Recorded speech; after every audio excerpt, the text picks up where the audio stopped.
life motto. And my travel is linked to that. My reading is linked to that. I believe that each of us have to be relevant in whatever we do. Now, coming back to this topic, I just want to talk about 1 minute about how this topic suddenly came into our mind. I think TMI has completed 30 years. 1991, we were born in the current format, and Ravi mentioned 3 years before we were in agriculture.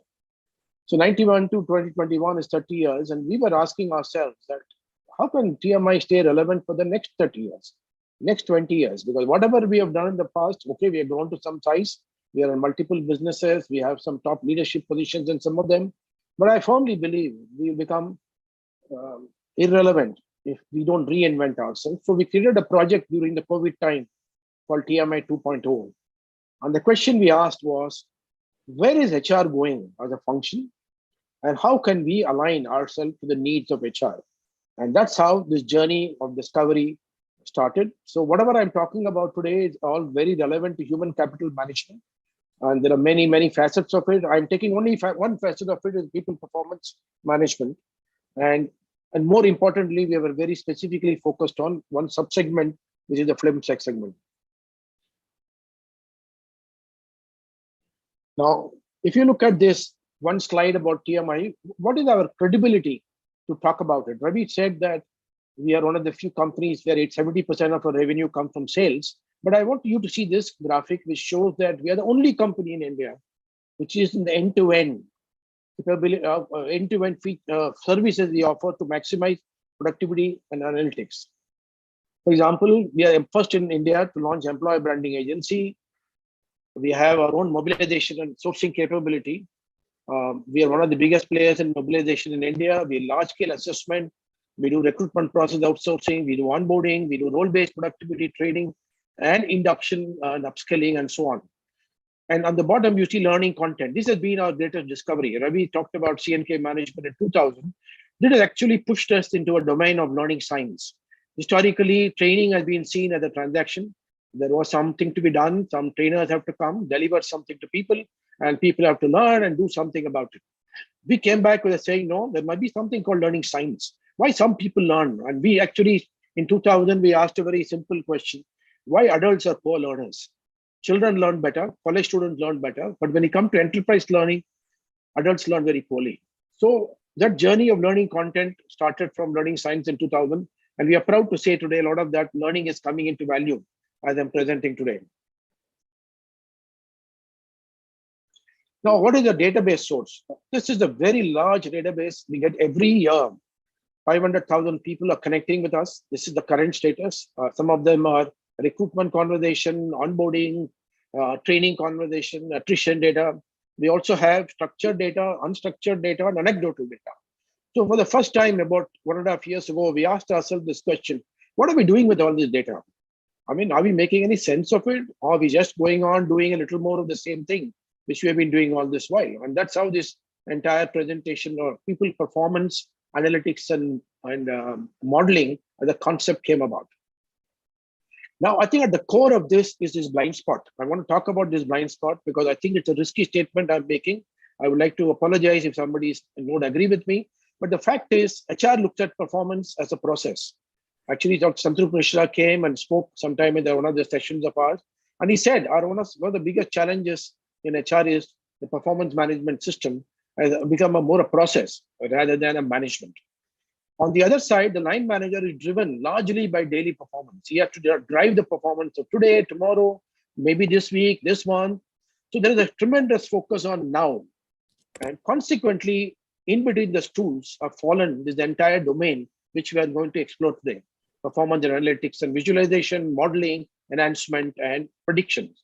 Is it possible to predict performance? I believe it is possible. Obviously, it will be a probability theory. I'm not saying we are talking about guaranteed performance, but at least it might give us some leads on how do we enhance performance rather than work on the prediction as an outcome. So there's several consequences of this. If you look at the consequences of any of this performance analytics and modeling, if you're not able to understand why people are struggling with performance, the outcome is high attrition. Today, we see many of the FLEM employees, very high level of attrition. Some of the banks have told us about 80% attrition annual. And I think somewhere the performance ball has been dropped between the HR and the line manager because of their differential focus.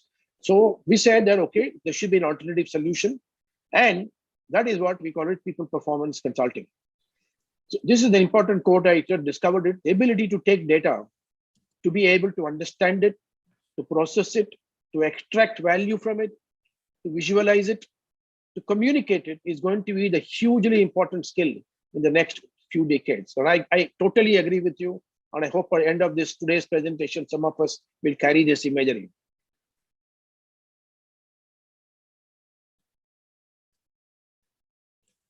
Now, the whole trigger for this conversation started some time ago when I happened to see this 4 to 6x variability statement of McKinsey. And I was surprised. I mean, what is this? Maybe it's happening in the US. It may not be valid for India. So let's say drill down. And then we came up with a very interesting plot, which I think, I don't know, many of you may not have seen it. It is for the first time TMI invented this, the entire concept of a two-dimensional plot. On one side is the residency, that is how many months a person has been, the phlegm person has been in the organization. That is going from right to left on the x-axis. On the y-axis is the cumulative average performance of that person during that residency. So as you can see, each person is a dot and they are distributed across the 6 quadrants I have, quadrant 1, 2, 3, and 4, 5, and 6. Quadrant 1 is a dream scenario, is a dream quadrant. Everybody has to be, every one of us, when we hire, we want people with high achievers and also longer stay. But look at the data. This data shows when you took a retail bank liabilities team, 585 sample we took from the bank, from their own records.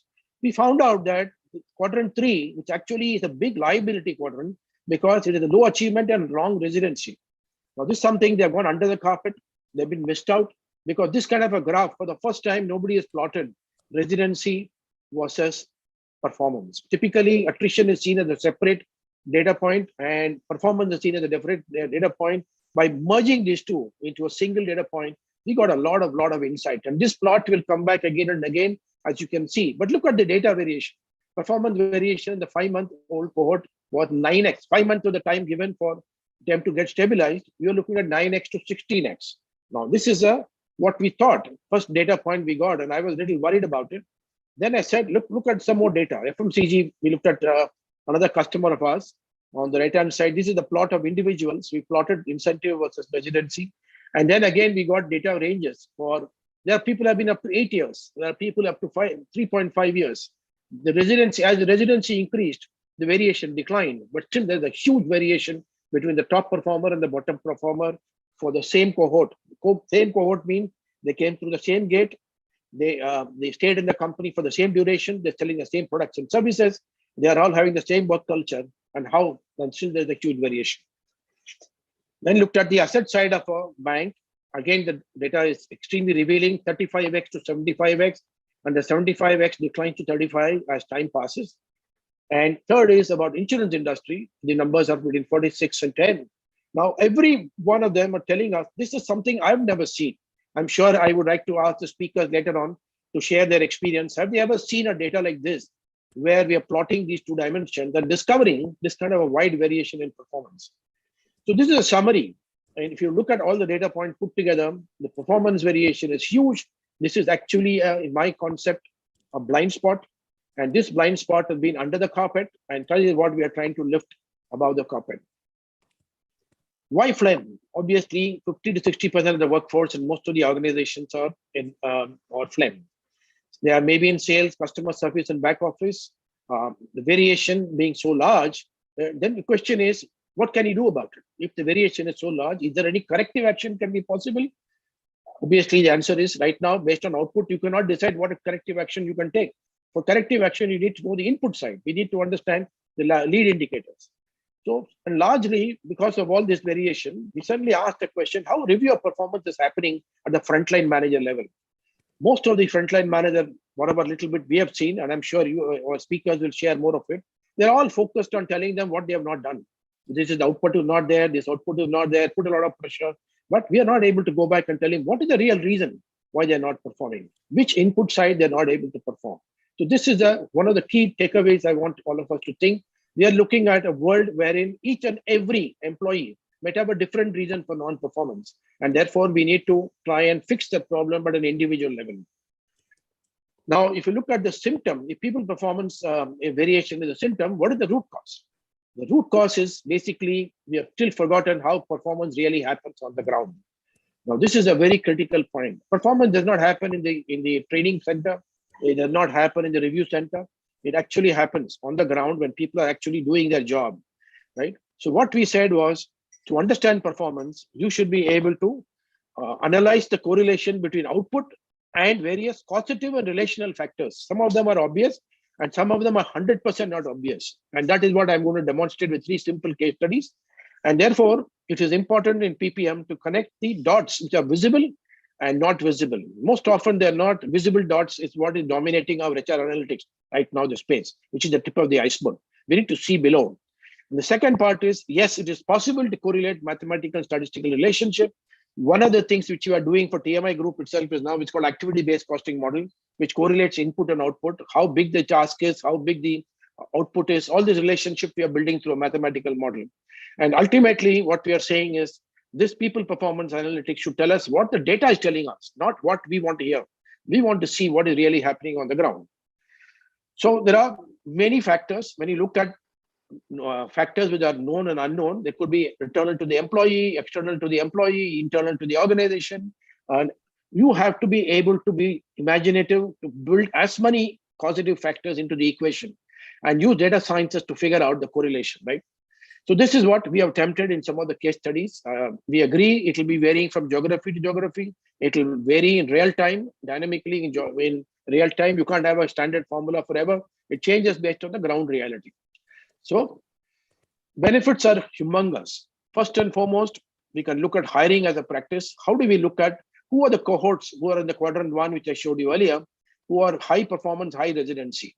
What is common between them? What are the demographic factors? What have there been assessment in at the time of interview? Is there a correlation between that and the performance? And therefore, can we redefine our straw profile? Second, incentive. Conventionally, incentive policies are designed based on geographies and products. But I'm asking a question, why should incentive policy be designed based on this? Why should it not based on people's performance level? Somebody 20% performance, 40% performance, 60% performance, they require different type of incentive scheme to move from 20 to 40 and 40 to 80 and so on. Induction training and upskilling will have to be again reviewed based on the performance. Is the induction training leading to performance enhancement?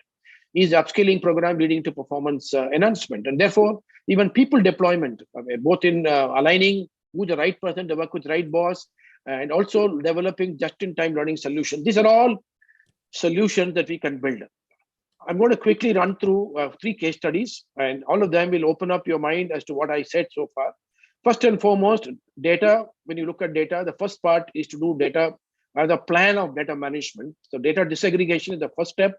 You do data gathering, you do data curation, remove the outliers, visualize, drill down the visualization, and then you realize a lot of insights are coming from there, and then develop a data-driven hypothesis and then test the hypothesis. These are the multiple stages in development of this. Now, the first case study I'm going to show you for the same cohort of 585, when you look at the data performance on a calendar month-on-month basis during this period, this is how the performance looked like. It looks like all of them are doing well. The group as a whole, they're more or less stable. Some months they've done well, but it's a very good performance. I should be very happy with it. But when you drill down and see how I've cut and diced different way, for example, left-hand side corner, I've cut and diced based on cumulative performance of 20%, 40%, 60%, 80%, and see the graph is almost horizontal, which means there are 20% performers have almost remained the same cumulatively during that period. Each of them are stuck with certain levels of performance. On the right-hand side, while the cumulative performance is stable, individual performance of wide variation. This is exactly what I would call is something like our physics. We always talk about, micro. When you go micro, the noise and the variation of subatomic level is so huge. Similarly, people performance is so wild. And you can see on the right-hand side, even super performers have a high variation, low performers have a high variation. And therefore, the chaos in the system is something we have not visualized before until we came back and asked the question, if this is an amount of chaos, how can you decide when a personal employee should leave? When should you send somebody for training? And this was one research we did for a client. And they asked us the question, is there a different cycle time we should give for each employees to mature? into successful performers. And therefore, when we plotted the data on two category of loans, home loan people required a shorter cycle time, a longer cycle time than personal loan people, as we can see. So therefore, if you make a generic policy at the end of 3 months, people have non-performers have to go, then this shows that personal loan people should be given 3 months time cycle time, and home loan should be given 6 months cycle time, and you'll be unfair if you take the home loan to be shorter period. Second is, we talked about a performance of a boss, right? This is a very interesting case study. I think the point we are saying is all the performance boss indicators are all lag indicators. You only know how the boss performed last quarter, or in the current quarter, we only can predict. Can we predict their performance? And that's the question. So we took very varied, myriad performance indicators we put together. And these are all some of the variables we took into account. This was the regression equation that we built based on the company's data. Some of them are even interesting. What is the tenure in the bank? And we also looked at percentage of women in the branch, whether it's a variable or not. So many variables are considered. And at the end of it, 44%, almost half of the variation can be predicted by average monthly BD dispersion and the standard deviation of scored attrition. Now, these two variables were a big surprise to me. And when we showed this to our client, they were also surprised because historically, they rated a performance based on how your team performed. But here it says, no, it's not enough cumulatively how your team performed. You should see the variation in performance between the top and bottom performer. And your job as a boss is to reduce that. And if you reduce that, your performance goes up significantly. So this is a very interesting case study. The third case study is about training piece. This was, again, they asked us the question, can you predict how long the training benefit comes? Is there a calculation of ROI possible? So we have taken a data of 15,000 people who are working with us, plotted them on the same plot I talked about, the residency versus cumulative performance. And you can see before they came to training, the Q1 quadrant was 92. And when we finished our training, the quadrant went to 181. With a direct indication of how beneficial the training has been. Then we plotted the cumulative training over a period of time. This is a very important graph because here it is not a calendar month. M0 is the month of training. So we replotted the entire data on M0 basis, and we saw some data prior to coming and post coming. And you can see, obviously, some people were improving even before it came to training, which makes a case for asking that question, when should you send for people for training? Should we send them on day 1? Should we send them on day 15? This is one question. Secondly, if you see on the right-hand side, they were already peaking after the training was over. M0 month and M6, already they were showing signs of plateauing. So maybe that's the time to look at reconditioning or retraining them together. Only you have 2 minutes left. I'm just, last slide, Ravi. I'm just done. So in summary, I want to conclude by, Ravi, I'm answering some of your questions. Today, performance enhancement is not a scientific process. In my mind, it's a jugaad process. Each manager does it his way. He pushes, he cajoles, whatever he does. But actually, if you want to do a performance enhancement scientifically, these are the steps we need to do. There are 7 steps you have highlighted. First is analytics. Second is modeling. Third is identifying the right measurable metrics. Now, some of the metrics, as I mentioned earlier, will come from the analytics, right? And the last one is, the fourth one is real-time measurement and data wrangling. Data wrangling is about cleaning the data and identifying the root cause of the task on which basis the performance is not happening. So we did a small exercise for our employees of recruiters. There were 125 subtasks a person has to do to be successful as a recruiter. When we drill down the data, we found out that 80% of the cost come from 9 tasks and 96% of the cost come from 22 tasks. Now, this is actually very interesting data. What it shows is that root cause of non-performance actually correlated for some subtask level. And if you don't find that subtask and fix it, you're trying to fix him somewhere else, is like putting a band-aid. So this is a very important discovery that we did. And then real-time learning of corrective action. Once you actually understand the root cause, we can build peer learning models where people can learn, and then you try and apply that learning with an enabling environment. No, I think these are the 7 steps is what TMI's model is going to be going forward. Then in summary, in closing remarks, I want to only say this. It's been a great discovery for me. I want to say humbly that 30 years of my experience, I didn't know this. I just came to know in the last 2 years, and it opened my eyes. Making people performance decision based on yesterday's data and yesterday's hypothesis is outdated. People decisions must be made in future based on rich data, AI-based visualization, performance modeling, and corrective action based on root causes of non-performance. Thank you, Ravi, for your time. Yeah. So thank you so much, Murli. I think some great points that you made on various aspects about the variation. I think that's very bang on in terms of HR looking at it differently versus line. And we have two interesting speakers coming after you, both from line, but also very key people who manage HR too, right? And that it is possible to predict performance. While we don't know all the answers yet, it is possible to do this based on some visualization. You talked about the variance going right up to 70x uh, compared to a low performer, the high performer being 70 times better. That's an amazing amount of variation. And this, you've shown that it's across sectors. And I think the good part about what you did was put together a lot of data and analytics to make your case. And that makes the power for analytics visible. Your point on root cause is well taken. And the causative factors you said could be many, changing from time to geography to God knows, many of them where even a boss is dependent on the subordinates and the attrition of his subordinates.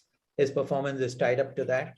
Talked about good benefits from modeling and asset analytics. And I think the key issue that you talked about, I think that's very powerful in terms of the chaos that exists in data. And even when you analyze it, the chaos is still visible. And how do you really figure out which is the one that you need to tackle and what sense you make out of it? And then finally, your 7 steps to a scientific way of doing analytics and modeling performance. I think that sounded very interesting. Thank you very much, Murli. And we will now go into the other side of the table, like we are practitioners. And I would like to bring on Rahul Sinha. Let me share my presentation again.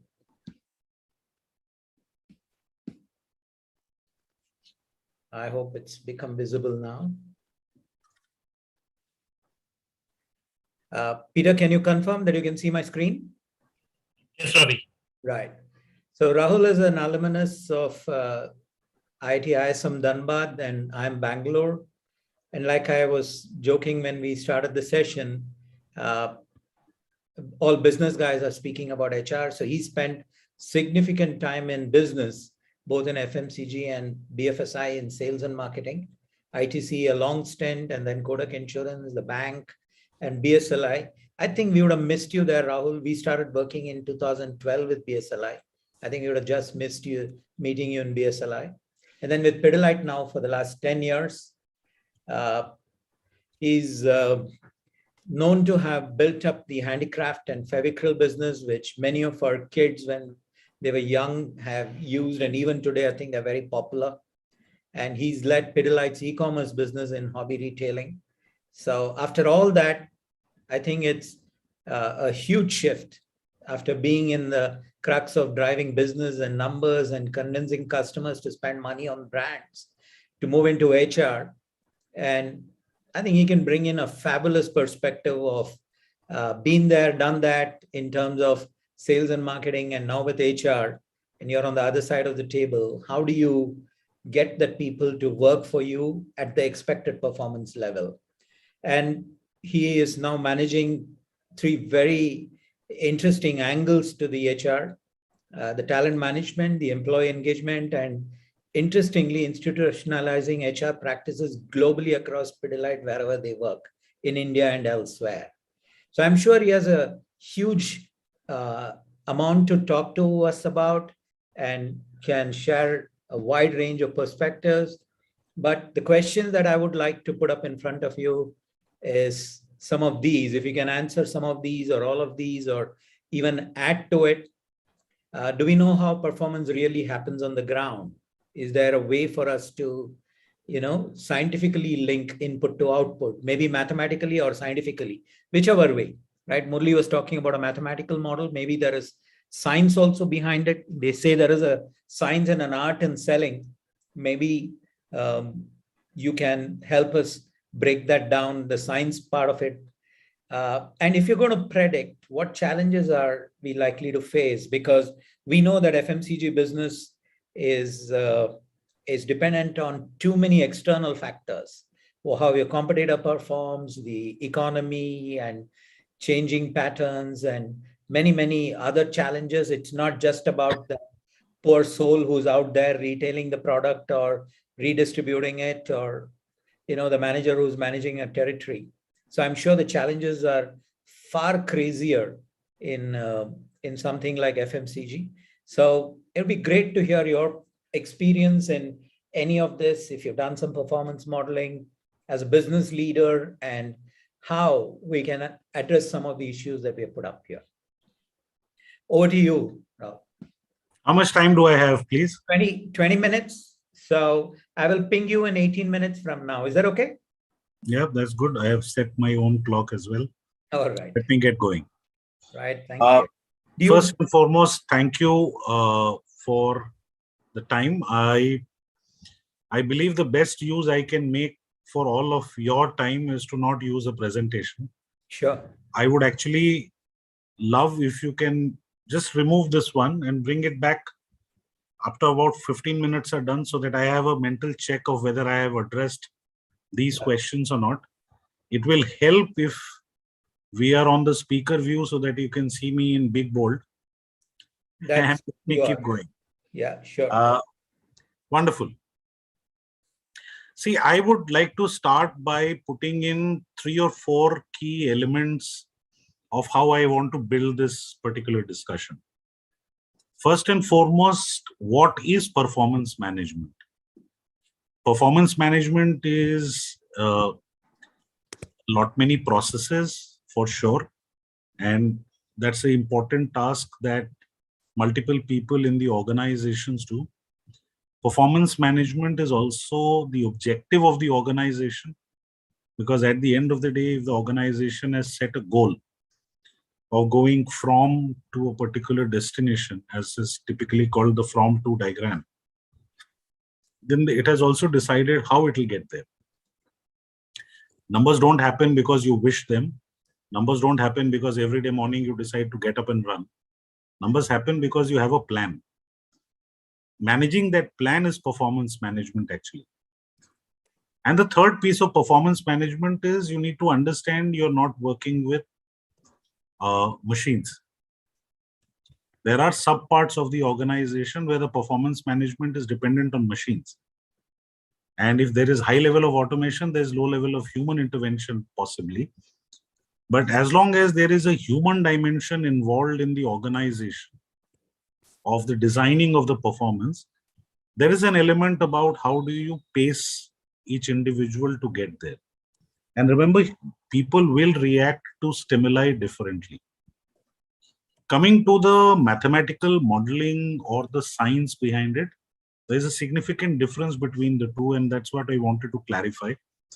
Mathematical modeling is typically done by studying data and then trying to understand what could have happened. Science would have arrived when all that understanding is crystallized to finally put down an equation and say that if you did A, then you did B, and then you did C, D will happen. And that's the science. If the D is not going to be the same, it's art. Sometimes it is D1, sometimes it is D19, and that is the art. Nice. Data seems to suggest we are right now in the zone of art. Yeah, if you are seeing 5x and 83x, then you are in the world of art. And art is not boring. Art is actually exhilarating. So the first thing that I would recommend to all line managers here who are sitting, and it's okay, don't worry. Don't worry if you see this high degree of variance. What we now need to do is to figure out how we will reduce the noise and bring down the variance. That's the game. That's point number 2. It's a game of reducing variance. Now, how do you eliminate the noise? How do you bring down the variance? Murli himself gave you 4 different clues. And Murli, I'm going to borrow what you were saying. While you were saying, you saved me. I didn't have to prepare much. You are the material that I am going to rehash and present. This is called consultancy. So I am about to do the rehash.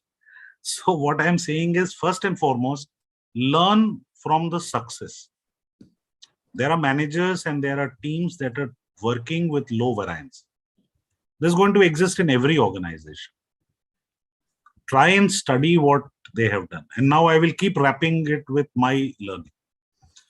So as a line manager, as a boss of a team, as a business head, I have played various roles, and I have learned this the hard way, that successful teams have a success habit. They know what to do. They all do it instinctively without possibly having a written down code. I have operated in stationery industry for both ITC and for Pidilite. And I have seen a certain kind of rhythm. Number one, know the stock pattern of your retail market. Number two, have a relationship with all the leading schools of that particular area. Number three, know the kind of products that will be in demand. Number four, block retail shelf at least 45 days in advance. These were rules that I saw those successful teams write down. The unsuccessful team typically work exactly how I work when I get up late on a Monday morning, which is somehow get ready and run. Guess what? By lunchtime, I am actually tearing my hair. It's not very clear whether I'm coming or going. So discipline and having a rhythm was the first learning that I picked up. Now, who defines this rhythm or who defines the discipline? The line manager does. Good national sales managers, good zonal managers, good regional business development managers, all develop a kind of a cheat code. They sit their team down, they talk to them about it. They brief what is to be done, and they review. They review daily. In Pidilite, when I was running a business, one of my regional managers was a very consistent manager. So I used to travel with him, and I was new in the business. So I will travel with him and try and understand what does he do. And I realized this. Every morning when we were on tour in some hotel, we are waking up, we are getting ready, and we have to go to market. By about 8:15, I'm at the breakfast table. Both of us are sitting down about to have breakfast. He would have a very busy breakfast time. Between 8:15 and 9 o'clock, he will call every single branch manager of his. Every call will last just 2 minutes. All that he's asking is, kahan pe ho? Where are you? Kya ho raha hai? What is happening? That's it. The other guy will say some things, and then he will say, have a good day, and he will cut the call. Then the next guy, then the third guy, then the fourth guy, then the fifth guy. And he did this with me for all 4 days that we were traveling. I said, are you micromanaging, my friend? He said, no. I'm only ensuring that they are getting my good morning message. They know I am looking forward to the day. They have all started as soon as I have called them. You know, as luck would happen, he came to head office. He became an NSM with me. And one of his branch manager became a regional manager. And here I was again now touring with this regional manager. Now I was a bit more comfortable. Same habit. 8:15, the call starts. It's a code. It's a method. It's a rhythm. So that's one important thing that I wanted to bring out. Murli talked about it. I wanted to tell you that there are learnings that you will get from your high-performing team. Equally, there are learnings you will get from your bad-performing team. You know, the instinctive reaction of a line manager is that when you meet a bad performer, you're basically wanting to go after him. And he will be highly defensive. You know, that's like a number 10 batsman standing on the crease, and this side you have a fiery left arm seamer going after his happiness. Second new ball in hand. Don't do that. Don't do that. Work with the guy. Listen to him. Let him open up. Let him believe there is no risk. My friend Sovan here and me have worked in an organization together, and Sovan was part of this new division that was getting created. He was my business partner for that. And we would see this leader of ours, one of the most respected leaders within Pidilite, do this very well. Go into the market, work with a poor performer and try and understand the issue. That's where you're reducing the noise. That reduction of noise, phase one, you're bringing habits from good people. You're eliminating bad habits of poor performers. You're reducing the noise. That's first step. Thank you, Murli, for the stimulus. Here is the rehashed. Number two, there is a great amount of advantage in modeling and understanding data. Do we know exactly what are the steps of the call? What makes success at a micro level? So what is the unit for a sales guy? The call, the outlet. And we defined for one of our businesses, I have done this twice where I have been in the pioneering stage of a business. We defined the call. I said, what does this call look like? Now, I right now don't remember the full form of every single step, but the call in one of the business division of Pidilite is called success. The call in the stationery of division of ITC was also given a name which skips my mind. 7 or 8 steps. You define. So what do you want your person to do?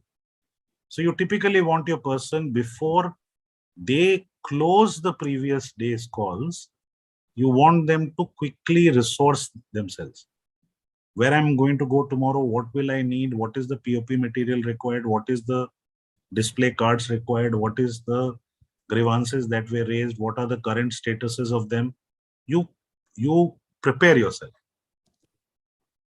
Next day morning, as you're landing into the market, you actually are prepared already, right? And then every time you get to a retail outlet, what do?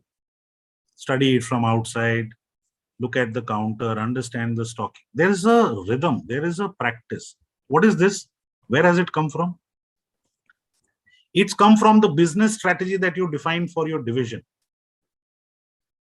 You said in your division that I am going to increase the sales by focusing on these 3 products. They must appear in your merchandising. They should appear in your call sequencing. They should appear in the targeting of outlet.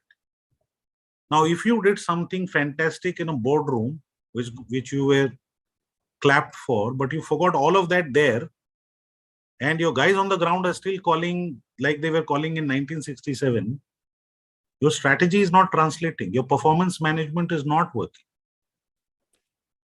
You have to translate performance management from business strategy by knowing exactly which parts of those things have to come down. So that's a very critical learning, and codify them, create a sequence, and that works. So that's the second part. This reduces variability significantly. Third, measure. Please start measuring what you want to measure. Don't measure the productivity as total sales made by total outlet called. That's like measuring aggregate. That's like asking after everything has happened, then asking, are you happy? Well, the guy doesn't know. He didn't enjoy the bed last night. The tap kept leaking in the bathroom and kept making a noise. The AC makes a minor amount of khar every night. The breakfast seemed okay. The egg was very, very stretchy. I don't know, what do you call happy? You got to measure what you want to measure. So if you want to measure whether the guy opened call correctly, measure that. If you want to measure sales of new SKUs, measure that. Measure those, because that's how you will give productive feedback. At the end of the day, a poor TSI standing in front of a regional manager getting rogered for 10 minutes is not your answer. It's the branch manager in the market talking to the TSI, showing him the data and saying, line number 2, line number 4, line number 6, focus here. You're not getting enough merchandising. You're not focusing on these products. That's what reduces visibility. Measure and loop back. That's step number 3. And my last advice is performance is a long haul game. It doesn't correct in one go. It doesn't correct in 1 month. It's something that you need to practice to inculcate. Now, switching my hat and coming to HR, incidentally, I've done 4 years of HR now and 22 of business. So I was trying to maintain this 1/5, 4/5, even in my talking to all of you. Now, the last bit of the HR. As an HR leader, our role is to facilitate businesses' ability to do this job. For our frontline in Pidilite, we run a speedometer. It's a dashboard. It's gamified version. These are young guys, right?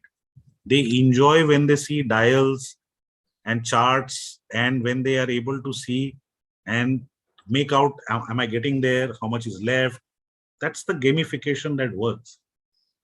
So do we know how performance really happens on the ground? The answer is yes, we know. It only happens when the 3 important conditions are fulfilled. You have translated your business strategy to what your guy on the ground should do. Number 2, you're working on a daily basis, amalgamating learnings from good performers and poor performers into your ways of working. And number 3, you're measuring and looping back. And you're measuring not the outputs, you're actually measuring the key deliveries that this person will do. So they're not inputs, they are like key deliveries. Do we have a scientific model to link the inputs and outputs? I actually wouldn't worry about chasing this question at all. Do we know how to make it better every month? The answer is yes. Does it work that way? The answer is yes. Has it already become a science? I don't think so, but I'm not too worried. Can we predict performance with scientific performance model? Yes. That is what is codified as the steps of the call. Whether it's the steps of the call for the frontline executive in sales, or for business development, or for the manager. But you must codify. You must make it so easy for them that they can rattle it off 12 o'clock in the night, 3 drinks down. If they can't, you don't have a way. You just have a mass of, various things. What are the challenges in building predictive model in people performance? I think that's your job. You are the academics. You know how to do this. I would twist this question for myself and say, what are the challenges in building predictability in performance measurement? And that I would answer by saying it is around how you work with people who are having a struggle and how you demystify for them the trick to good performance. If you can do that, you will keep improving. My experience is what I've been talking about, and it has been a pleasure. Thank you for giving me this time. I hope I have met your time window effectively. Yes. Absolutely, with 18 seconds to spare. Thank you so much. I think that's absolutely professional and fabulous. I think you made some great points.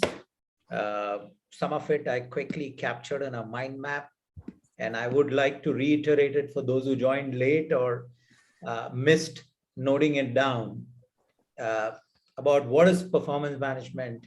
You talked about the from to diagram and the path or the plan to make it happen, and managing that plan is the performance management, and about the human dimension involved, and which is why it makes it difficult, because it's not a machine. A machine will work for so many hours without a backup or without some maintenance, but humans are not like that. The stimuli impact them, and so it's important to pace a human being, and that is what performance management is all about. But I was particularly impressed by your differentiating between maths, science, and art. And I'm going to use this shamelessly somewhere else, Rahul. I really did like this, that mathematical modeling is all about studying data to figure out what happened, what went right, what went wrong, figure that out. Science is to put it down in an equation where you have inputs going into an output, something that's scientifically structured.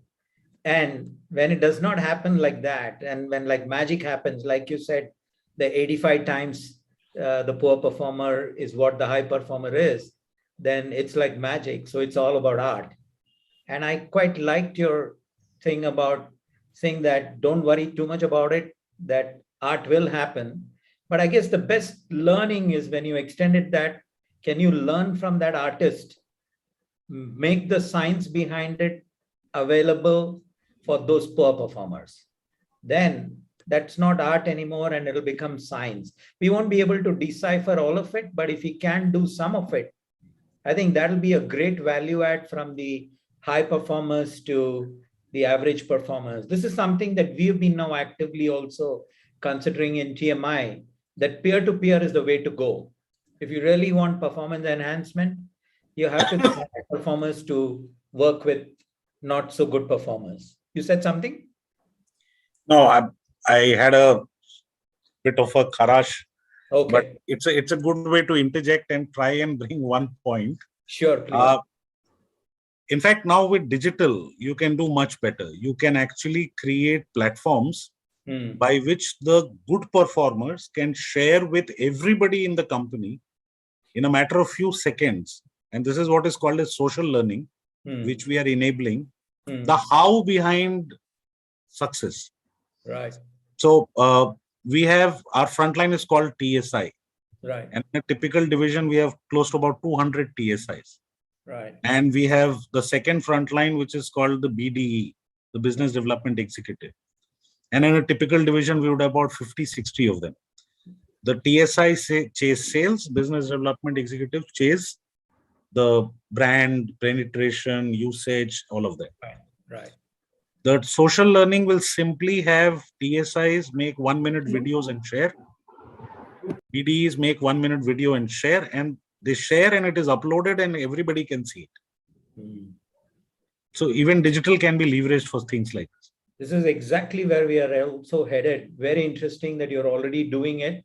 I think we will learn something in this from you on this, Rahul, and we will showcase what we are doing. We have gone about it in again, like a very scientific way. And it'll be a pleasure to come and show that to you someday. Either Murli or I will do that. You also talked about learning from the successes, learn from poor performers, right? And not pile on to him, which most of us do, and rather work with him to understand the issue and eliminate any bad habits. Talked about the advantages in modeling. We will be publishing a document based on today's interactions with all of you, and we will share it to not just you and your own teammates, but to others in the industry too, so that all of them can learn from what each of us are speaking, right? And I think this again was very interesting, that the modeling comes from the strategic call that you have taken. So which parts are important and how do we, is it that the product merchandising or the POP merchandising or the new SKUs, the width or the depth? I think that was a very interesting take that you had.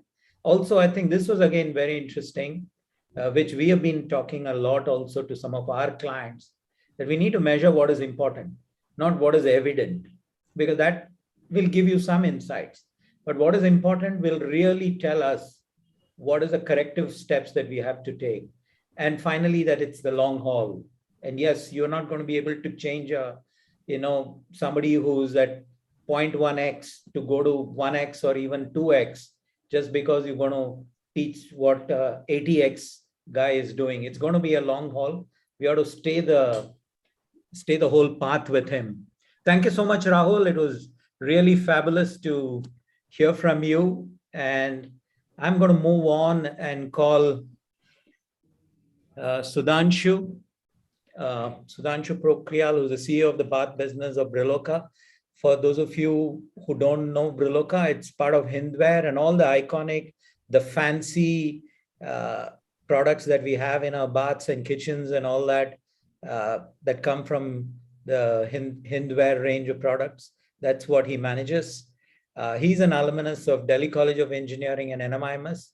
He's also done executive programs with Cornell and IMA. I was disappointed that the fourth speaker didn't come in today, who is the Big Basket CEO, because that would have brought a better balance, Murli. 2 IMA and 2 IMC and 1 IM Bangalore, right? So I definitely miss him, right? Hari Menon, Hari Menon told last minute he was called by the chairman, Okay. Tata Sons, Chandra, for a meeting. Right. And he got the message saying, I can't bunk that. I have to go. Right. So Yeah. he apologized, but we'll try and bring him some other time into Sure. those events.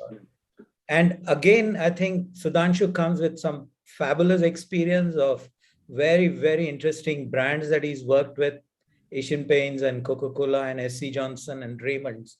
All these are very highly competitive product segments, and he's managed to ensure profitability in wherever businesses that he has been in by driving competitive advantages of that particular brand and his way of working.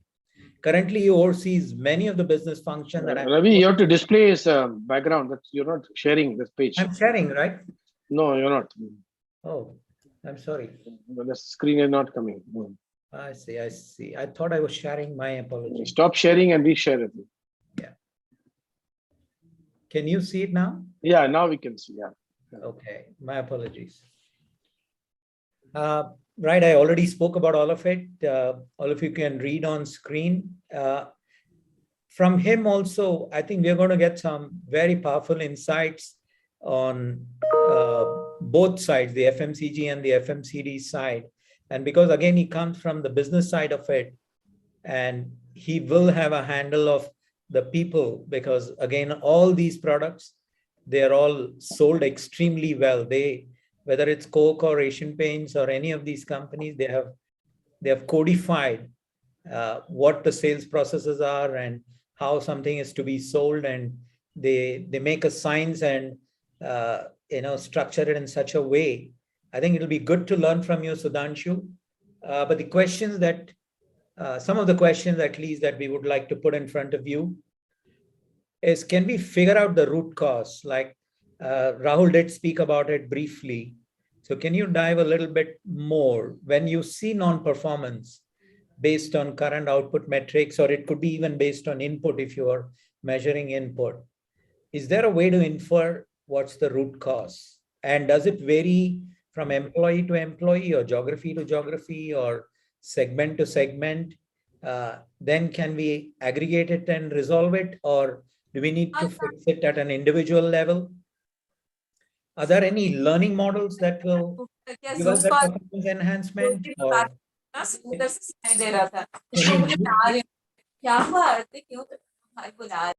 can you mute, please?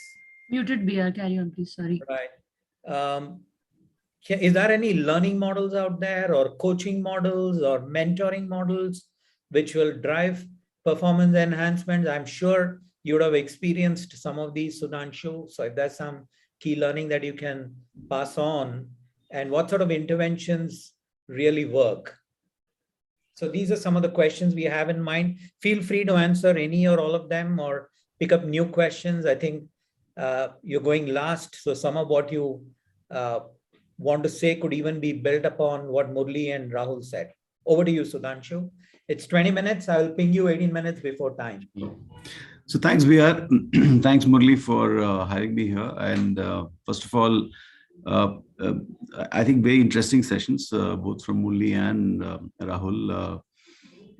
I think the moment we are able to bring down the variability in the performance of phlegm, or for that matter in any group, I mean, we're literally challenging the standard distribution which we have been taught in maths, for in every statistics class.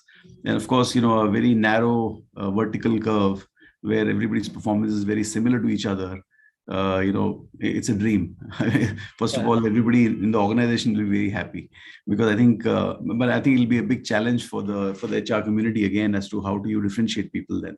But again, I mean, we've had this conversation with Murli before, and it set me thinking in terms of how do we really, bring down the variability here. I think that was the key question, bringing down the variability.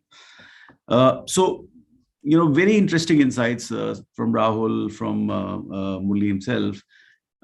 of course, organization strategy and how you execute, how you train your people, how you make sure that everybody are at the same level in terms of your training inputs, in terms of all the tools which you give them. That's your minimum requirement, which you've set out to do. And in spite of that, you have a huge amount of variability.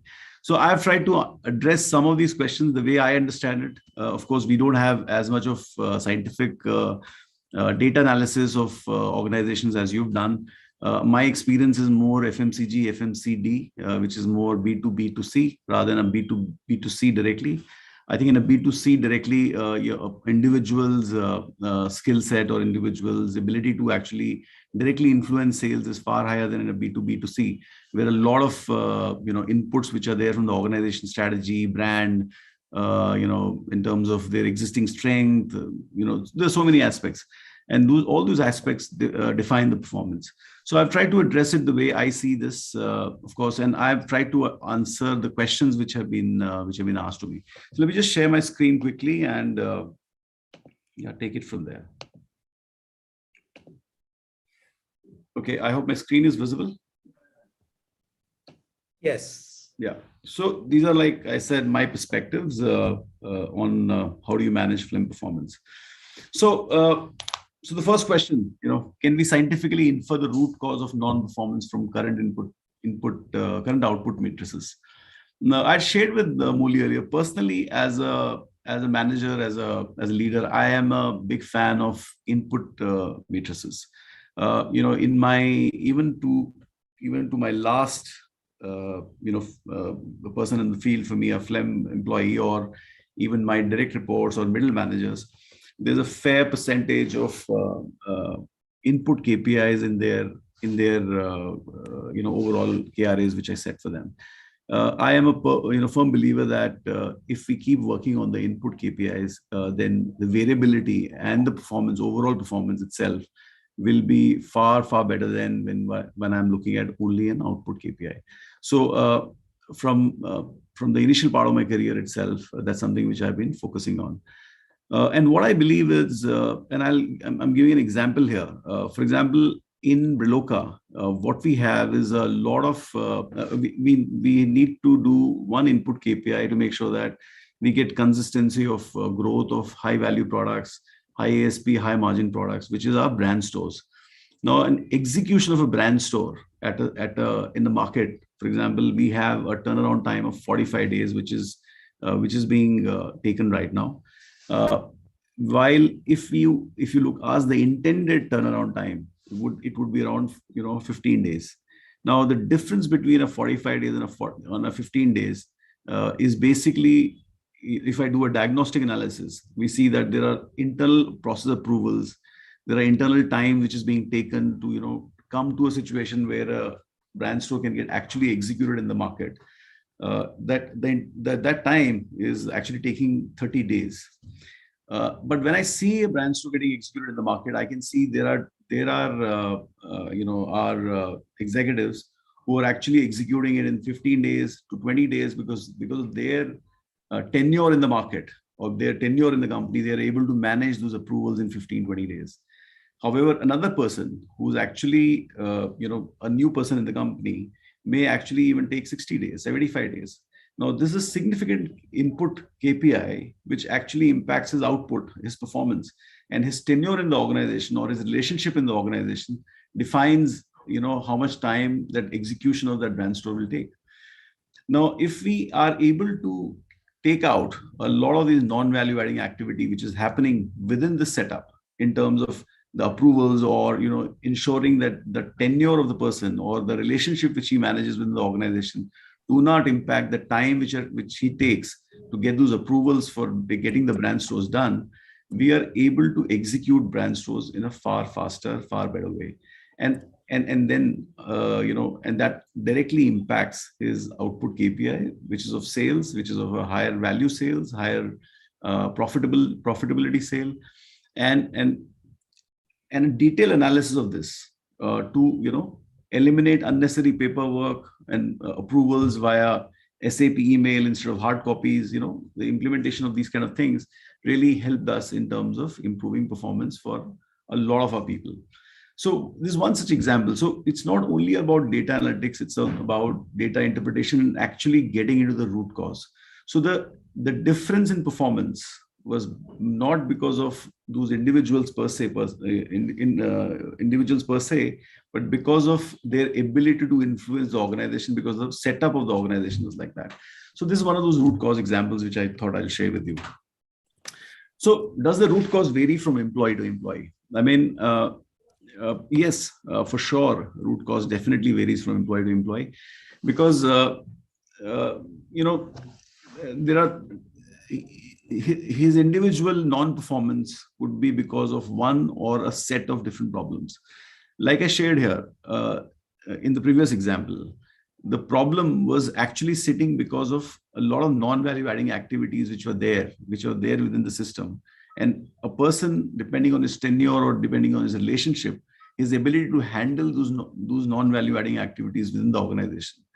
So if I look at other root causes which are typically there in the organization, which are impacting people's performance currently, are lack of capabilities, skills, knowledges, of course, lack of mentoring, training. I believe that's one thing, like what Rahul said, in terms of you have to make sure that everybody's trained to the same level. If they're not, then you can't expect that performance.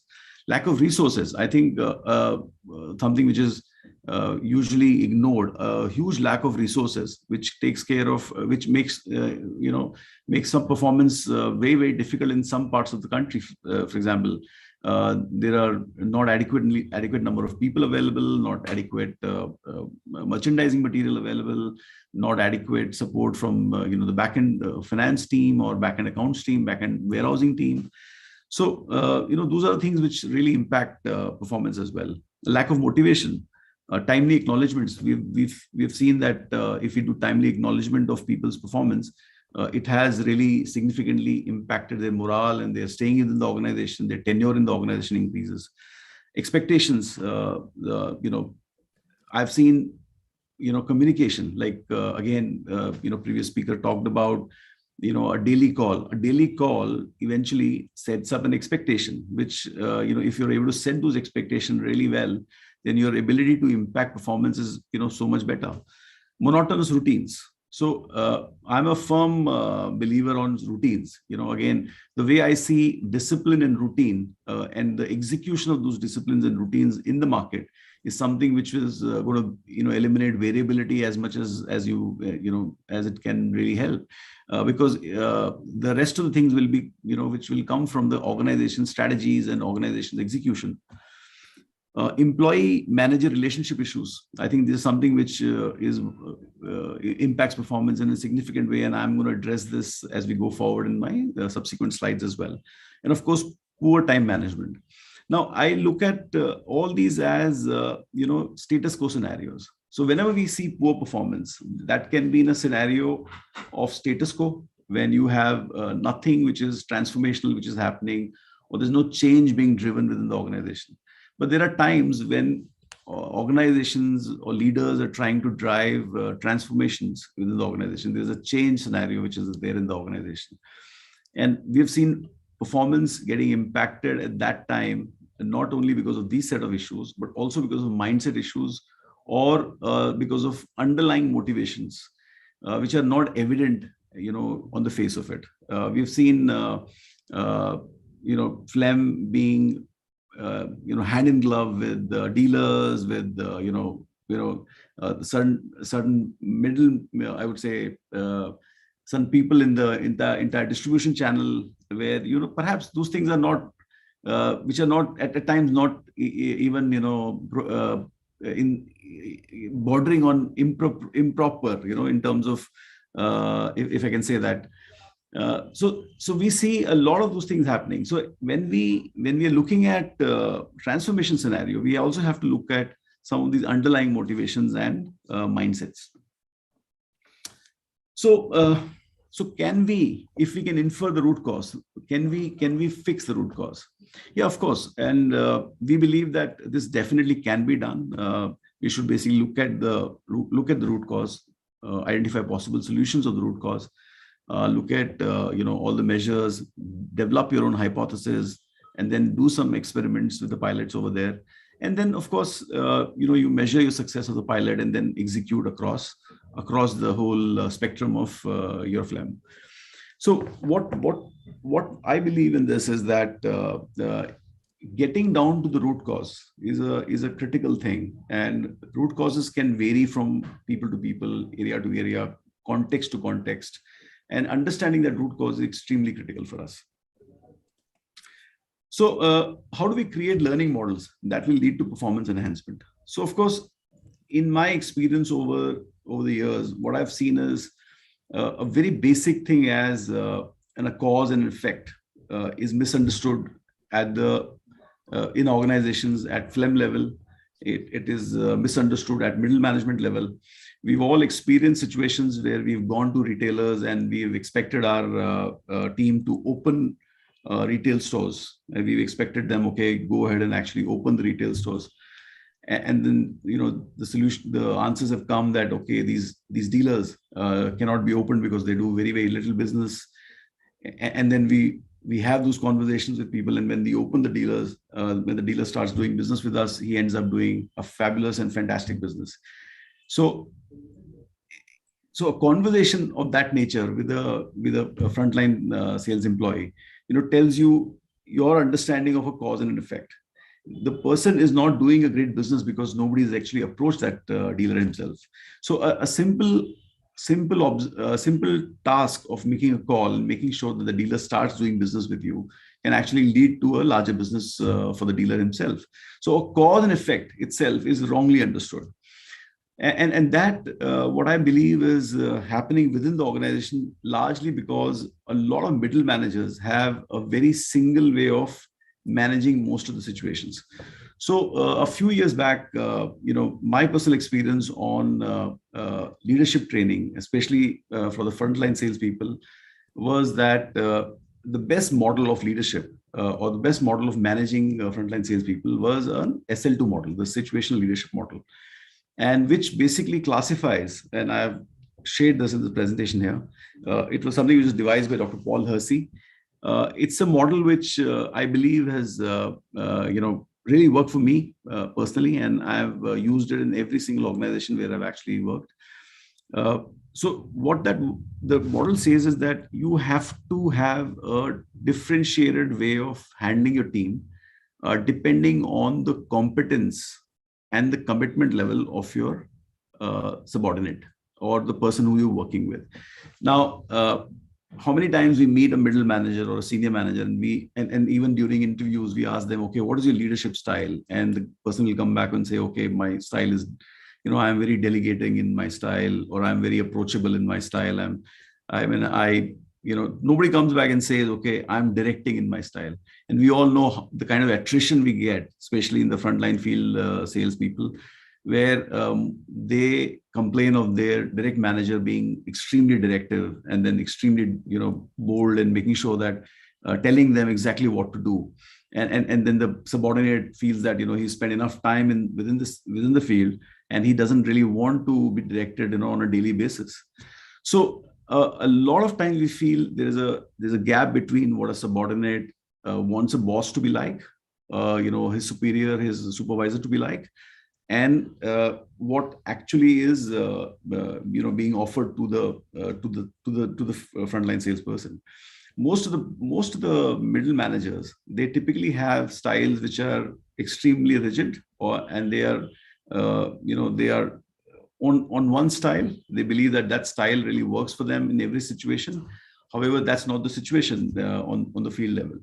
So the moment we look at our middle managers who are managing phlegm, adopting styles which are different depending on the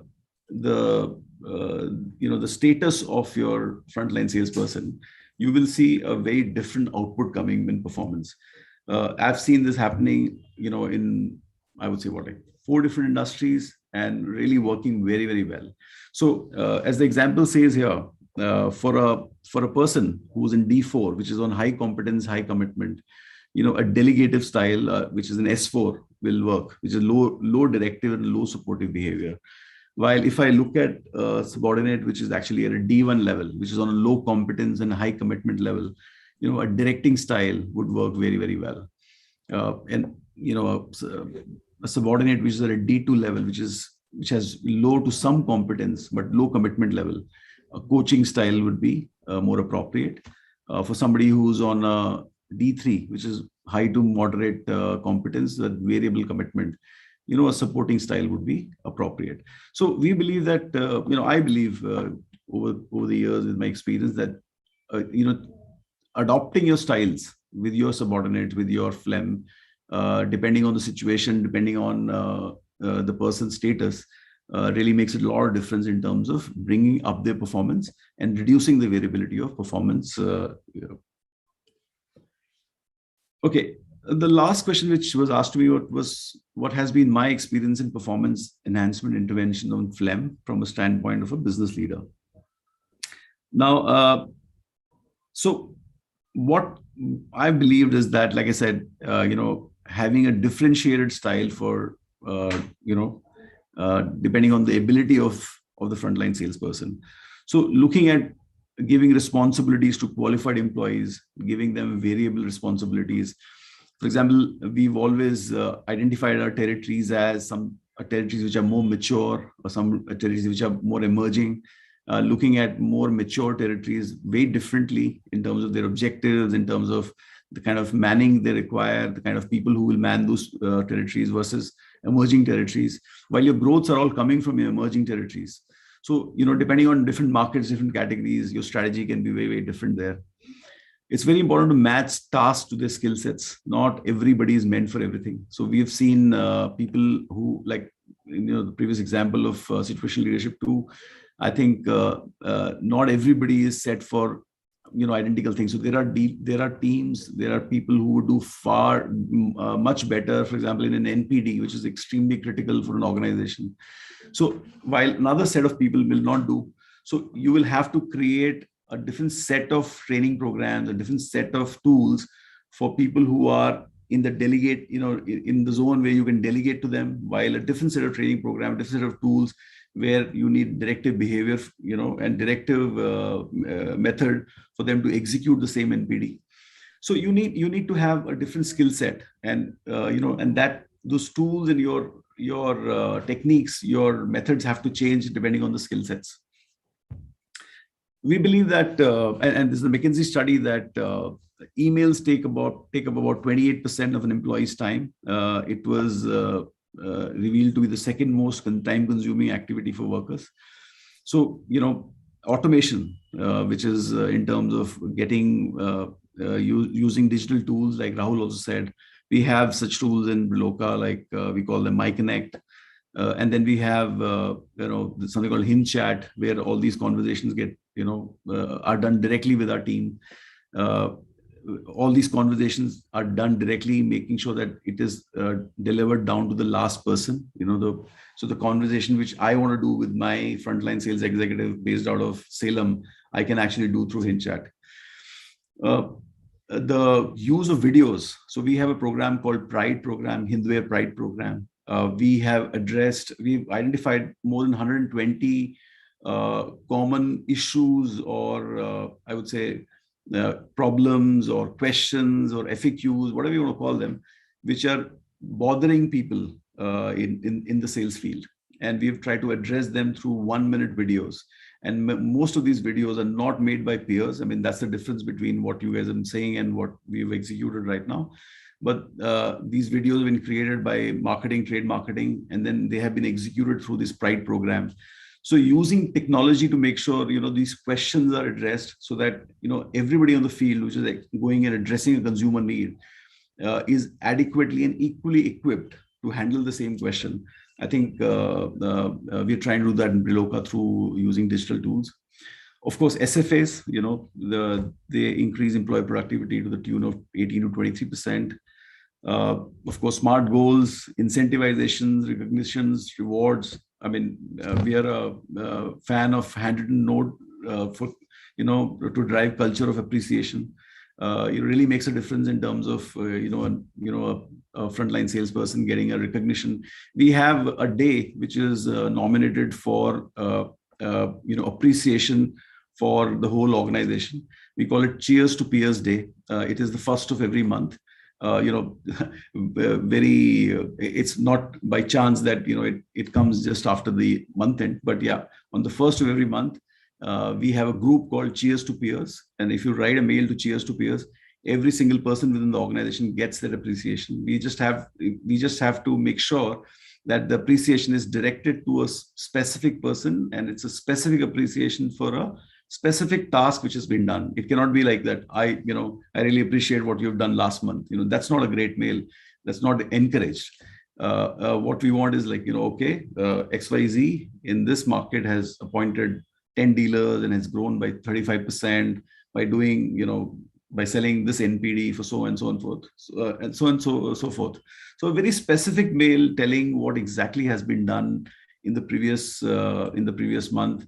It comes through the Cheers to Peers group. It really makes a lot of difference in terms of sharing within the organization.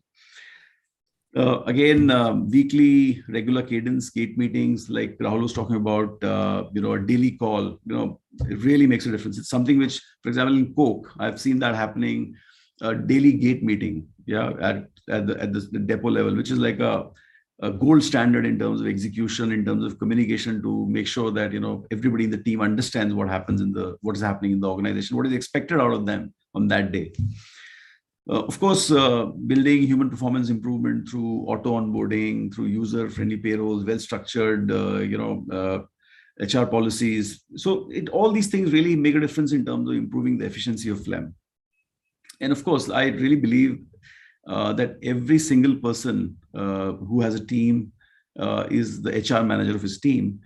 Still, the HR BPs, regular interaction with their HODs and the key stakeholders to evaluate and help resolve issues by detailing and giving resolution before it's very late. It's very, very critical. A lot of people, we all know that, people don't leave jobs, they leave bosses. Yeah. So the more more institutionalized you're able to do, you're able to make it in terms of that person stay within the organization, bring in HR's intervention whenever required. I think it really makes a lot of difference in terms of a person's tenure within the organization. So that's what we do in terms of, all the activities which are more, maybe, some of them are sales related, some of them are business related, some of them are HR related, some of them are training related. And we don't really have a very structured measurement of the variability of performance, as Murli shared. But by these activities, we try to make sure that the variability of the organization comes down, and make sure that the performance is driven within the organization till the last level. I hope it made a lot of sense to all of you. Thanks a lot. Yes, thank you so much, Sudhanshu. Thank you very much. To very quickly recap what he said, and we'll open up for Q&A. That it's a dream to beat the statistical distribution curve. I think that's a very interesting take. Yes, that distribution curve is something that haunts all of us managers, and if you can beat it, it's damn good. You did talk about the minimum must being strategy, the training inputs and the tools, and your focus on input matrices. You think that they are very, very critical, and you took the example of a very nice case study, I thought, on the turnaround time and the way you beat it using analytics and then the interpretation and the setup time. I think that was a very interesting case study that you shared. And you did say that the root causes vary due to multiple reasons, the knowledge, skills, and attitudes, perhaps behaviors, which are varying, the lack of training or mentoring or resources or communication, not owning up the monotony of the job, which is, sales job is monotonous. I have to get up every morning and do those X number of calls and X number of profiling and whatever it is, right? And then the manager subordinate time management. You do believe strongly that root causes can be fixed, and you typically do some pilots and figure it out before you scale it up. And in terms of learning models, I saw a very interesting slide that you put up where you converted the 5 I's into a therefore sort of reinterpretation. I thought this is the first time I'm seeing something like that. That was really interesting, and it is thought-provoking. And I guess you will put a lot of us into reflecting how we can reuse the 5 eyes model to figure out what is the fix that is required, and therefore, what is the fix that I will do. Also, this differentiated model that you spoke about, the SL2 of Dr. Paul Hersey. And in terms of experiences, yes, I think the tools were very interesting that you talked about, which is aligned with the type of person and skill sets. The 1-minute videos, which come from the trade marketing team, like FAQ database. We have done that in multiple organizations, and that really works. With video or without video, we have seen that it works. The goals, incentives piece that you talked about, the automation that you talked about, and particularly the acknowledgement, specific acknowledgement on the first of the month, and the role of HRBPs. So thank you very much for all these perspectives and sticking very much to the timeline. So this leaves us a full nearly 30 minutes for Q&A. Before I open up the Q&A, it is for all the audience. We will be hosting a feedback form. Archana will be hosting it. And you're all requested to give us feedback so that we learn from it, and the speakers also learn from your valuable feedback. Please do that. So the question sessions are open. Please ask questions pointed to a specific speaker, or ask it generically, and then I can assign it to someone. Ravi, as you're waiting for the questions to come, can I make a few comments? Yes, please. For the two speakers. I think first time I'm really getting an insight of the professional approach to people performance of both the companies, right? Both the companies have done a lot of research and they've done a lot of work. But what I would like to suggest to both of them is that maybe go back and put that plot diagram which I made. I would like to see, I would recommend to you to do that plot and then see whether the distribution of these 6 quadrants which we talked about, and TMI can help you even pro bono to prepare that plot and give you your own data back, because a lot of outliers and a lot of other things are there involved. So that's one part I want to say, because the proof of the pudding ultimately is in that plot.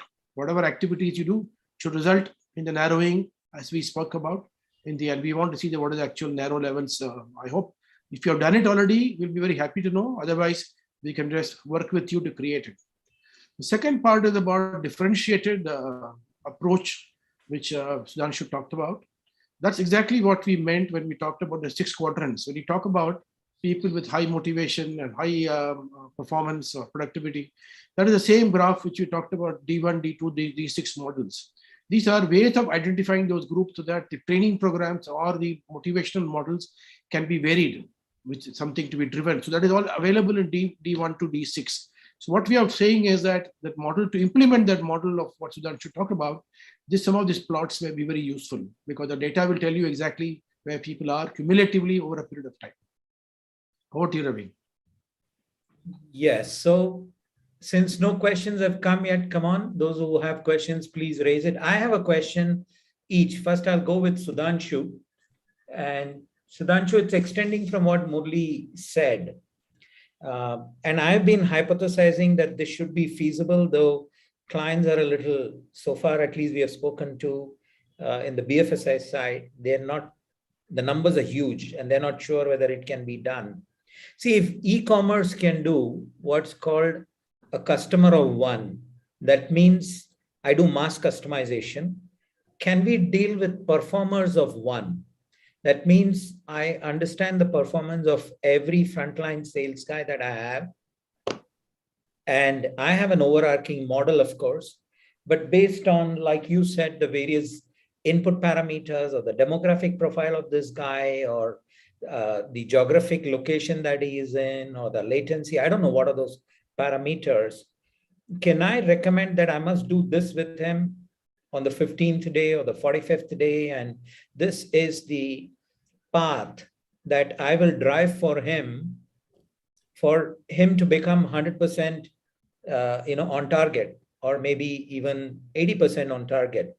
Because if everybody is on 80% of target, some will anyway will be at 200% or 300%, then your targets are going to be easily met. Is this sort of feasible that we learn from the e-commerce side and that's largely mathematics driven and AI driven. Can we bring it into people performance? Yeah, surely. In my view, I think it's something which is definitely, can be looked at. Again, it's somewhere in the realm of somewhere between art and science right now.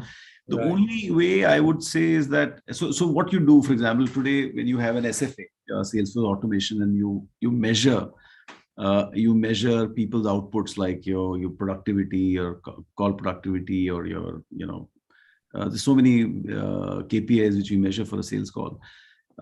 Generally, what we do is we measure and output KPIs.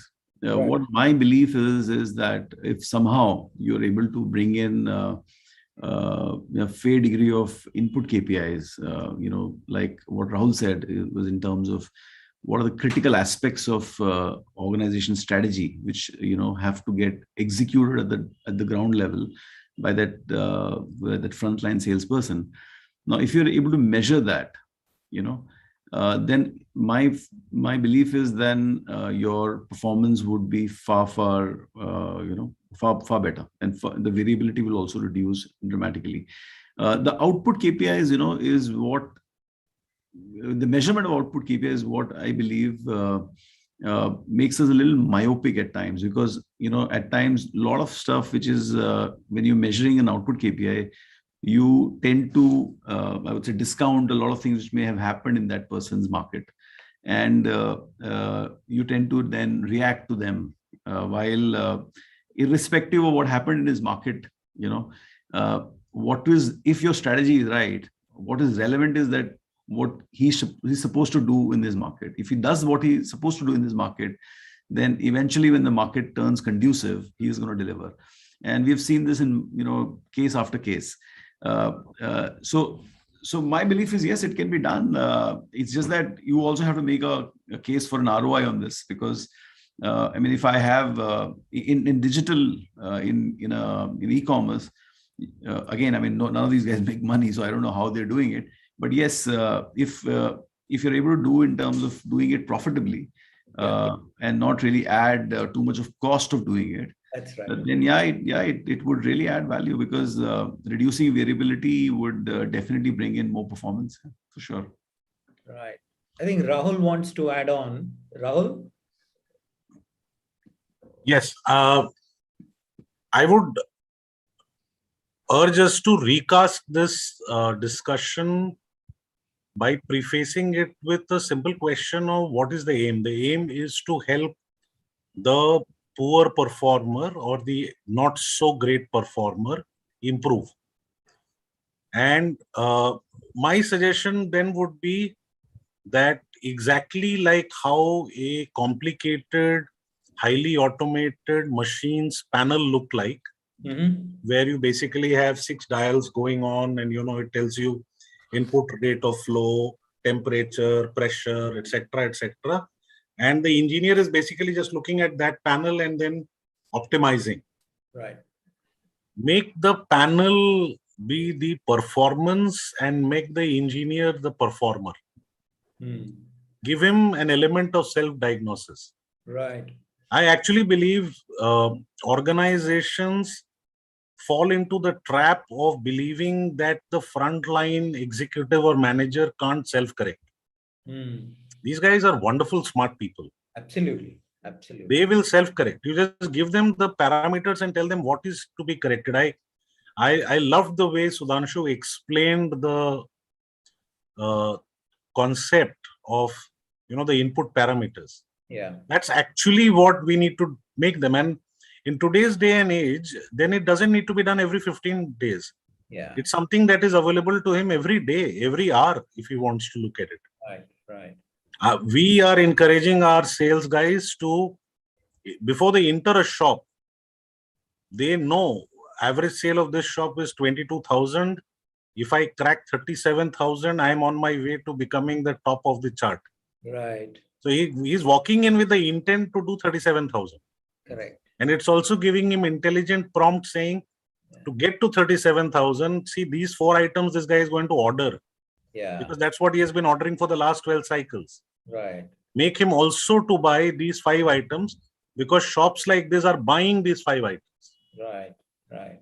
Now that's you're now getting your strategy to work at the outlet with the help of digital and analytics all roped in. Very nice. And my guy is then landing at the shop with an agenda which is very sharp. Correct. Correct. And I think that's half the battle, because if you know what you want out of that 15-minute conversation or 10-minute that you absolutely, absolutely. And it's nothing. It's like the manager tapping his shoulder and saying, "Yahan pe ye bechne ka hai, bhulna mat." Correct. Now the manager doesn't need to be there. The tap doesn't need to be there. Everything is automated. It's on the tablet that he's walking in to the outlet with. Right. I have a corollary question then to you, Rahul. You were talking about rhythm, and I can see what you're, what you're visualizing and what you're doing in your organization. You're expecting a large part of your workforce to march to that same drumbeat, right? Or a similar drumbeat based on geographical differences or outlet category type and things like that, right? So you have orchestrated, sales orchestration is done, and you expect this is what he will do. But by nature, human beings don't like to fall into rhythms, right? You like to break rhythm. Everybody likes to break the rule a little bit, some days or sometimes. And some people are habitual rule breakers. I like to cut that signal when it is amber or just turn red. I'm happy to do that. Is a certain set of people. While many of us, as soon as it becomes amber, we slow down. So there are different personalities out there. How do you make them fall into a company-wide rhythm or even a regional rhythm? Does it really work? Don't tell them that it is a rhythm.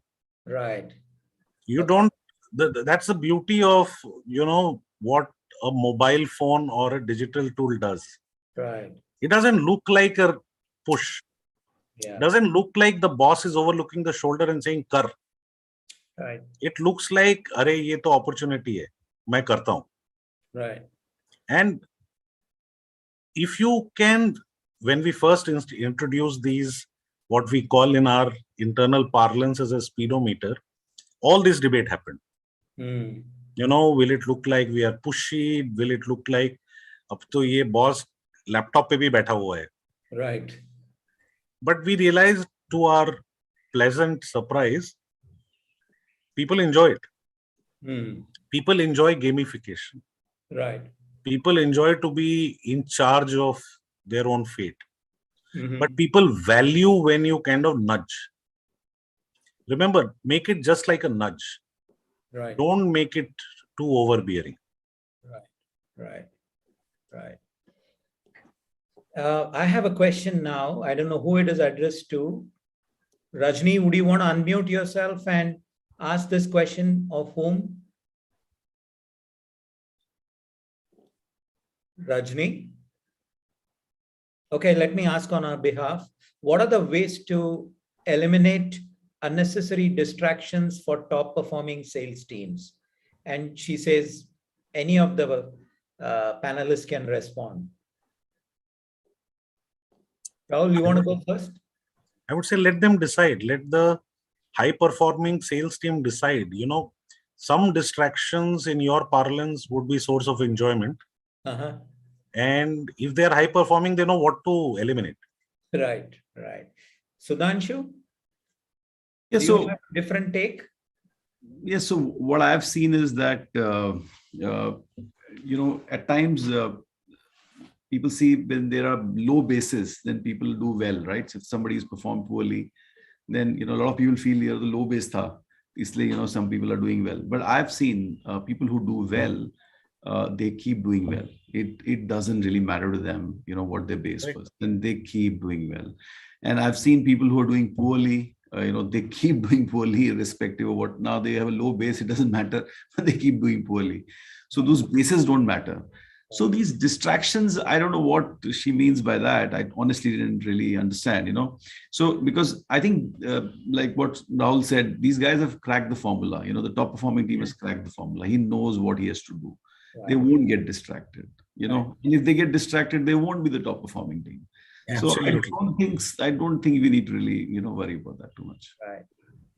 So I had a question of all three of you. I don't know whether Murli is still active. Unfortunately, he's not keeping well. So I don't know if he's still, yeah, he's there. So I have a question of all three of you. When you're looking at data, to what extent do you look at what is euphemistically called thick data? That means it goes beyond big data. Whatever you have access to in your own domain, and you look at economic data or competitor data or external data. So do you look at thick data when you look at analyzing and saying that this is a performer and this is not a performer? Is it feasible? Are databases available? Is these sort of models possible? We have tried to do something. I know Murli can speak about that. But maybe Murli, you should go last, or maybe you go first. It's okay. You're looking very tired. Maybe you go first. Yeah, I think the answer to the question, Ravi, that is exactly where performance modeling and analytics mean. What you see is not what you get. What you don't see is where this action is. That is what I said. The tip of the iceberg story and connecting the unconnectable dots is where the game is. I'll give you one example for what we did for FMCG major, where the attrition rates were very high. The customer came to us and said, we don't know why the attrition is happening. We want to have some preventive model. Do some investigation and come back. So we did a lot of research and came back and found out there was a high correlation between somebody who was an unauthorized leave for 3 days and is exiting the company, right? This data was unusual. We could never get it from a normal thinking process. And then later on, we set up a process to call anybody who has taken a leave for more than 3 days unauthorized and called him on the second day, and it increased the retention significantly. So my answer to your question is, Ravi, and I said that same thing with a lot of responsibility. I'm unlearning myself. Whatever I think I know about people is no longer valid.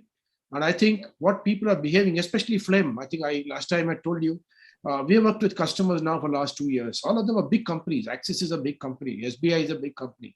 All of them have processes. But what they are not realizing is the current level of generation which is coming into the Phlegm workforce are extremely different. And any extrapolation of what happened 5 years ago is no longer valid. So I would say, my opinion, you should not restrict your look for what you can see. You should look for what you cannot see. To arrive at that, you need a lot of visualization, a lot of questioning, a lot of data manipulation, and then try various combinations. And then you will know what is the 2 or 3 things which really significantly matter. Right.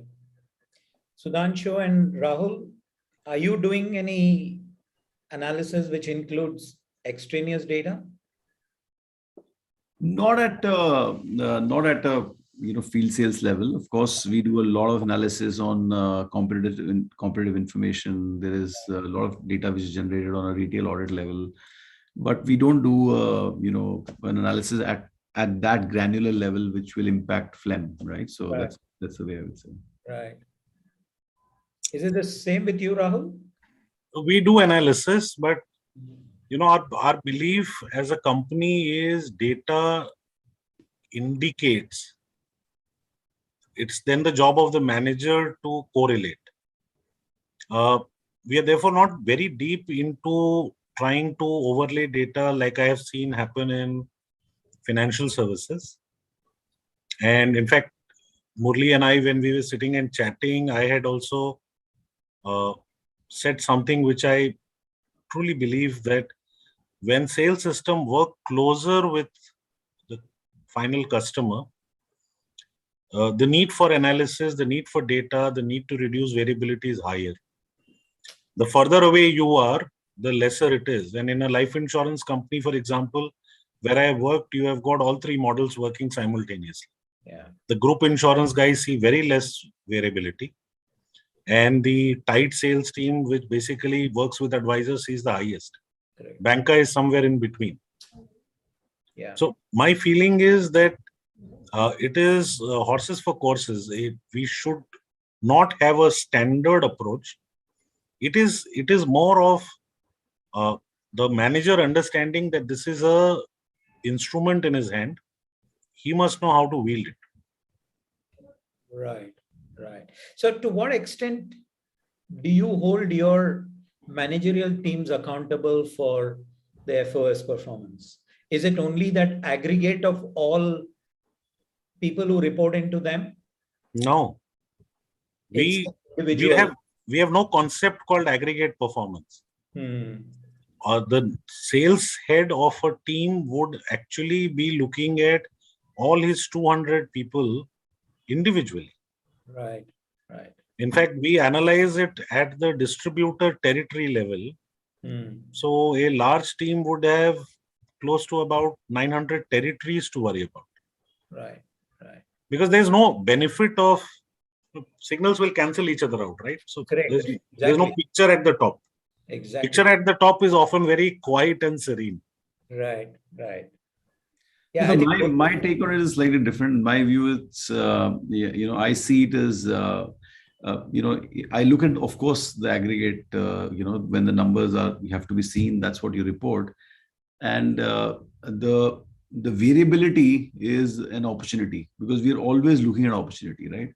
So if my numbers, my aggregates are done, the guy is good for me, right? Of course, the lesser the variability, like Murli was saying, the more likelihood of his performing well. But even then, there will be variability, and the variability is by nature is going to be there always.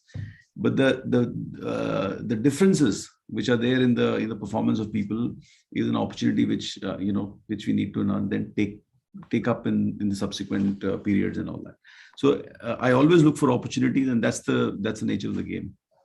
I think that's a wonderful way to come to a conclusion. We are just about 6-7 minutes away.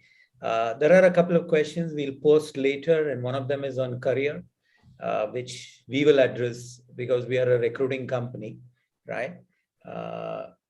Performance predictability when hiring. Okay, this is an interesting question.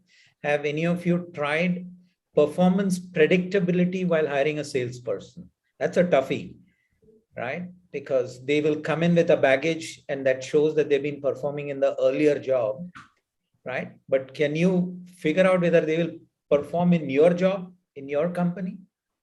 Are you able to predict this, or it's an estimate? So everybody predicts them to do well, right? That's why they hire them. So nobody takes a guy who he predicts not to perform. So the question, I think, is more like how many times you're right. Yeah. Yes. So I think so for me again. For me, I'm always in an interview. My interviews are usually where I understand a person's ability to think.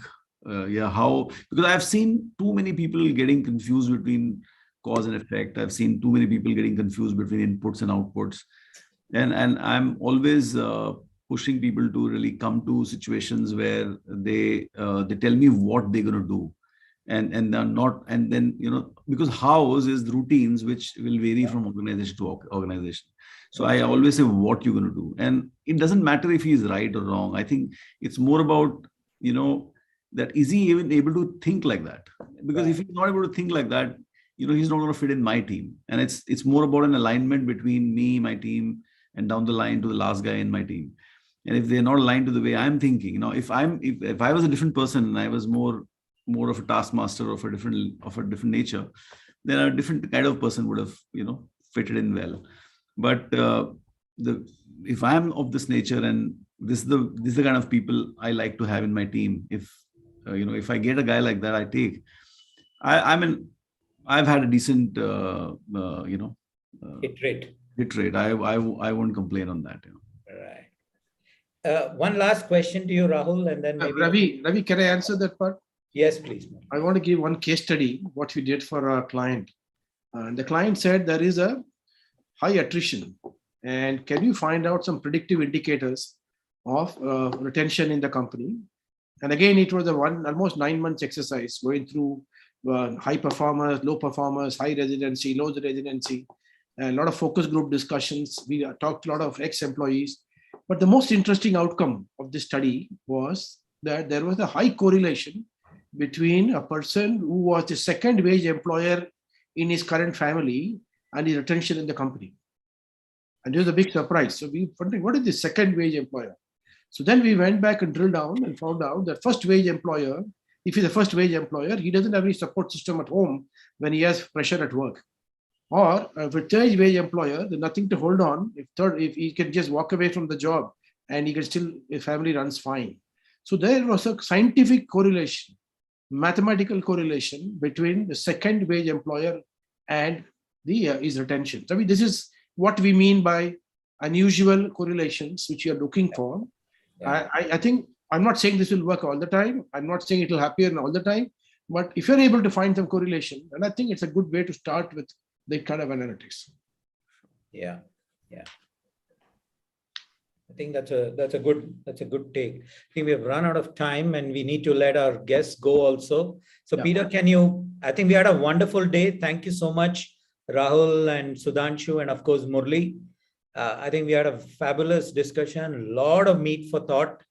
I think we will be able to publish a good paper around it, and we will go back and, once we publish it, we'll come back and meet you all to also see whether we have missed out on any point which you would like to add.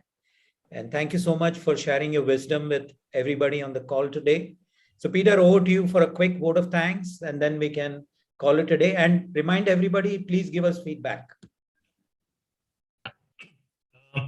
Thank you. It was indeed really a wonderful session. I think both Rahul and Sudhanshu and Murli spoke from their heart, and their inputs and insights are, I think, really something we will take home and get them to implement.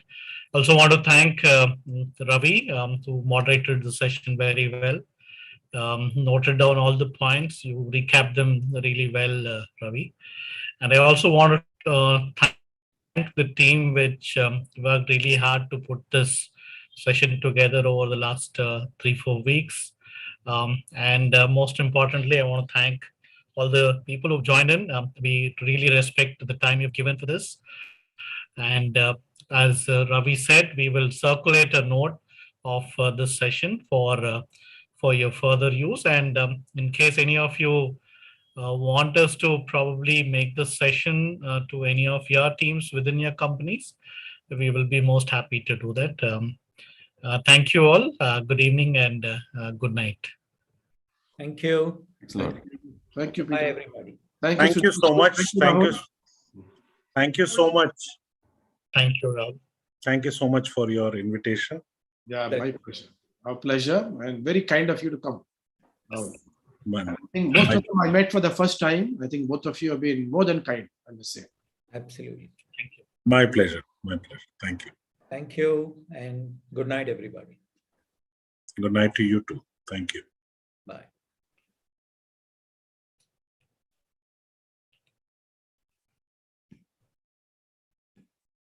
Yeah, Ravi, I'm going to sign off, huh? Yes, take care. Yeah, yeah. We'll connect tomorrow. Bye. Okay. Thank you all. Thank you. Thanks, Manisha. Bye.